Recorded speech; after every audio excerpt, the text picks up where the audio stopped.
नमस्कार, मैं यमुना। आपका स्वागत है 8 PM न्यूज में, जहां हम देखेंगे दुर्ग जिले समेत प्रदेश एवं देश विदेश की कुछ प्रमुख खबरें। तो आइए शुरू करते हैं पहले दुर्ग जिले की खबरों से।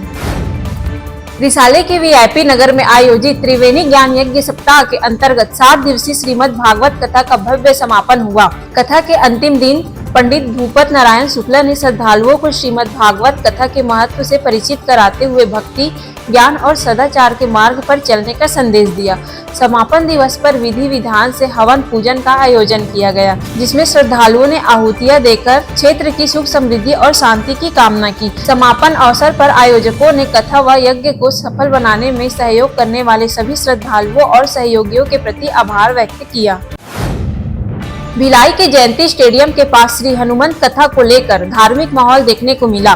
बागेश्वर धाम पीठाधीश्वर पंडित धीरेन्द्र कृष्ण शास्त्री की 7 दिवसीय श्री हनुमंत कथा से पहले आयोजन स्थल पर विधिवत ध्वज पताका पूजा किया गया। छत्तीसगढ़ के गृह मंत्री विजय शर्मा और भाजपा प्रदेश अध्यक्ष किरण सिंह देव ने पूजा अर्चना कर ध्वज फहराया और 7 दिवसीय धार्मिक आयोजन की औपचारिक शुरुआत की। 25 दिसंबर से शुरू होने वाली कथा को लेकर श्रद्धालुओं में खासा उत्साह देखा जा रहा है। भिलाई में डटसेना सिन्हा कलार समाज द्वारा 2 दिवसीय पारिवारिक मिलन समारोह एवं युवक युवती परिचय सम्मेलन का आयोजन किया गया। कार्यक्रम में सामाजिक एकता, स्वास्थ्य और रोजगार जैसे विषयों को प्राथमिकता दी गई। दूसरे दिन आयोजित परिचय सम्मेलन में छत्तीसगढ़ के अलावा अन्य राज्यों से आए युवक युवतियों ने भी सहभागिता की। मुख्य अतिथि सांसद विजय बघेल और समाज सेवी इंद्रजीत सिंह ने समाज को शुभकामनाएं देते हुए एकता और प्रगति का संदेश दिया। भिलाई के सुपेला नेहरू भवन रोड स्थित काली माता मंदिर में चोरी की बड़ी वारदात सामने आई है। अज्ञात चोरों ने मंदिर की दान पेटी को निशाना बनाते हुए पेटी को तोड़कर उसमें रखी करीब 1.5 से 2 लाख रुपए की नकदी पर हाथ साफ कर दिया। घटना की जानकारी उस वक्त लगी जब सुबह नियमित पूजा के लिए पंडित मंदिर पहुंचे। बताया जा रहा है कि दान पेटी पिछले 6 वर्षों से बंद थी, जिसमें करीब 1.5 से 2 लाख रुपए होने का अनुमान लगाया जा रहा है। घटना के बाद इलाके में आक्रोश का माहौल है और पुलिस आसपास लगे CCTV फुटेज खंगाल रही है।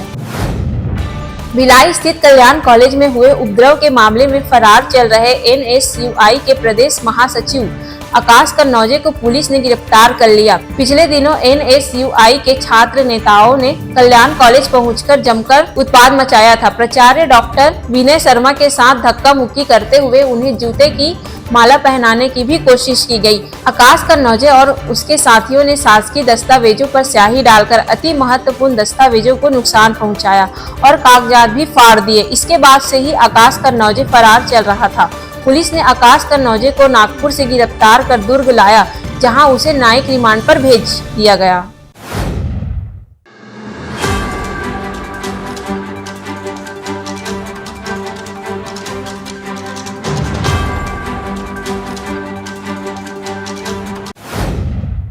अब नजर डालते हैं प्रदेश की खबरों पर।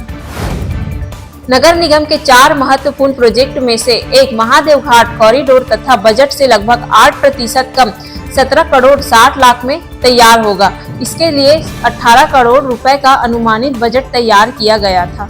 पहले ही टेंडर में कम दर आने के कारण निगम ने टेंडर स्वीकृत करने के बाद रेट अप्रूवल के लिए शासन को भेज दिया है। महाकाल कॉरिडोर की तर्ज पर बनने वाले महादेव घाट कॉरिडोर का काम नगर निगम के साथ ही सिंचाई और लोक निर्माण विभाग भी करेगा। इस प्रोजेक्ट के लिए विधायक राजेश मूणत ने अलग अलग 2 आर्किटेक्ट से प्रस्ताव मंगाए थे।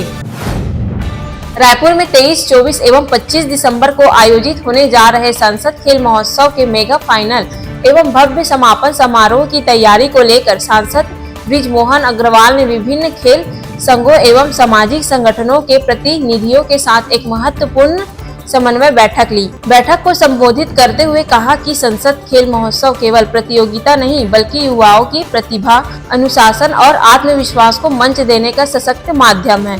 खेलों के माध्यम से स्वस्थ समाज, सशक्त युवा और सकारात्मक ऊर्जा का निर्माण होता है। यही सोच संसद खेल महोत्सव की आत्मा है।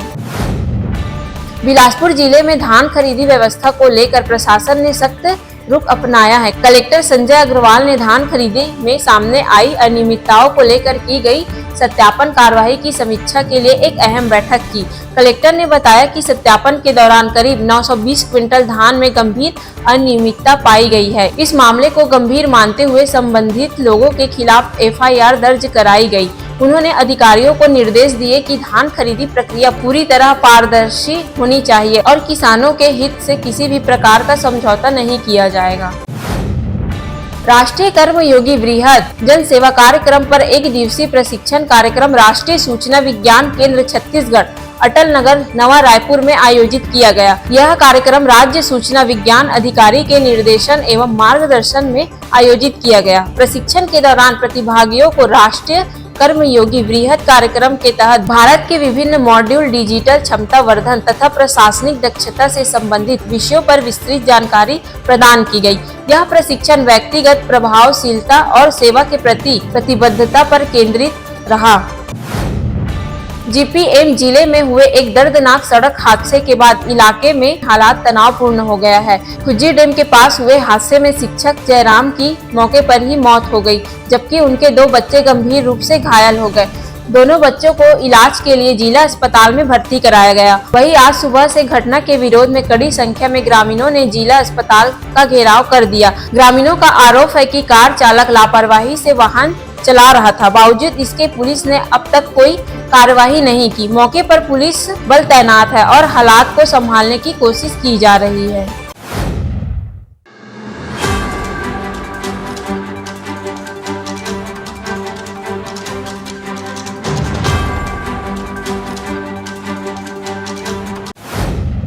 अब नजर डालते हैं देश विदेश की खबरों पर।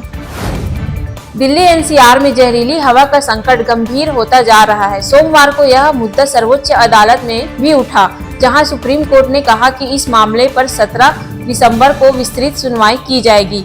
अदालत को बताया गया कि आदेशों के बावजूद कुछ स्कूलों में खेल प्रतियोगिता जारी है। इस पर चीफ जस्टिस ने चिंता जताते हुए कहा कि प्रदूषण का सबसे ज्यादा असर गरीबों पर पड़ता है। अमीर प्रदूषण फैलाते हैं और गरीब इसकी मार झेलता है। अदालत वही आदेश दे सकती है जिनका व्यवहारिक रूप से पालन किया जा सके।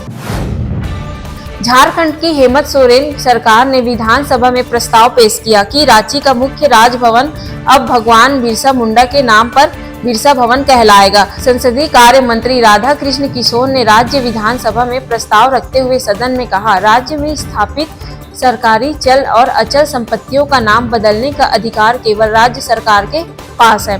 इसी संदर्भ में मैं प्रस्ताव करता हूं कि रांची स्थित राजभवन का नाम बिरसा मुंडा के नाम पर बिरसा भवन रखा जाए और दुमका स्थित राजभवन का नाम सिदो और कान्हू मुर्मू के नाम पर सिदो कान्हू भवन रखा जाए।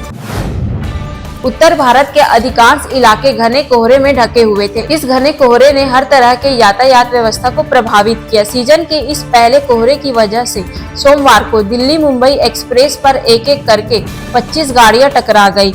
इन हादसे में 4 लोगों की मौत हो गई और करीब 20 लोग घायल हुए हैं। मिली जानकारी के मुताबिक एक ट्रक के पलट जाने से उस पर लदा अमरूद सड़क पर फैल गया। इससे वहां फिसलन और अफरा तफरी मच गई। कोहरे और सड़क पर फैले फलों के कारण पीछे से आने वाली वाहन समय पर ब्रेक नहीं लगा सके। इससे लगातार कई गाड़ियां इस हादसे का शिकार हो गई। ऑस्ट्रेलिया के बॉन्डी बीच पर अंधाधुंध फायरिंग कर 16 लोगों की हत्या करने वाले आतंकी की पहचान हो गई है। ये दोनों ही बाप बेटे हैं। सिडनी के बॉन्डी बीच में यहूदी धर्म के लोगों का त्योहार हनुक्का सेलिब्रेशन के दौरान 50 साल के साजिद अकरम और 24 साल के उसके बेटे नवीद अकरम ने वहशियों की तरह समुद्री तट पर फेस्टिवल मना रहे लोगों पर गोलियों की बौछार कर दी। इससे मामले में अब तक 16 लोगों की मौत हो गई और 40 जख्मी हैं। पुलिस ने बताया कि संदिग्धों में से एक की गाड़ी में ID और ISIS का झंडा भी मिला है।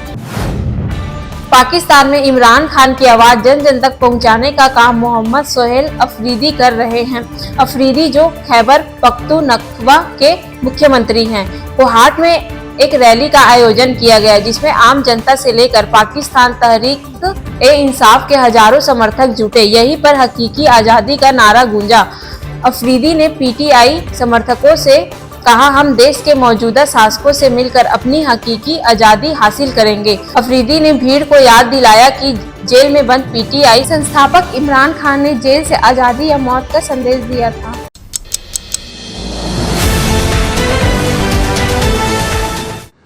This program is sponsored by SR Hospital and Research Center.